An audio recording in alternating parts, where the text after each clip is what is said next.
Machilipatnam parliament అభ్యర్థిగా పోటీ చేస్తున్న డాక్టర్ సింహాద్రి చంద్రశేఖర్ శుక్రవారం మచిలీపట్నం పార్లమెంటు వైఎస్ఆర్సీపీ కార్యాలయాన్ని శాసనసభ్యులు పేర్ని నాని, వైఎస్ఆర్సీపీ అసెంబ్లీ అభ్యర్థి పేర్ని కృష్ణమూర్తితో కలిసి ప్రారంభించారు.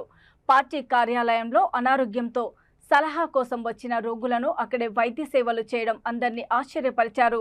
డాక్టర్ చంద్రశేఖర్ మాట్లాడుతూ జగన్మోహన్ రెడ్డి ప్రజలకు మంచి పరిపాలన అందించారని, ఆయన ప్రవేశపెట్టిన పథకాలు పేద ప్రజలకు ఇంతకాలం ఉపయోగపడిందన్నారు.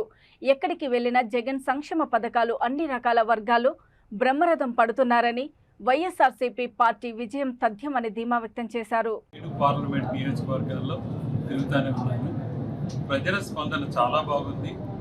ఆల్మోస్ట్ 75% నుంచి 85% ప్రజల వరకు వివిధ సంక్షేమ పథకాలు అందాయి.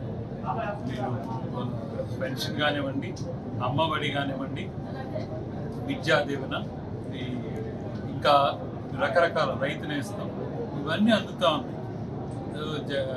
పేద బడుగు బలహీన వర్గాలు అంటే కులం మొత్తం సంబంధం లేకుండా ఎస్సీ ఎస్టీ మైనారిటీలు, తర్వాత అగ్రవర్ణ పేదలందరికీ కూడా ఈ వివిధ సంక్షేమ పథకాలు అందుతున్నాయి. కాబట్టి ప్రజల నుంచి మంచి స్పందన వస్తుంది.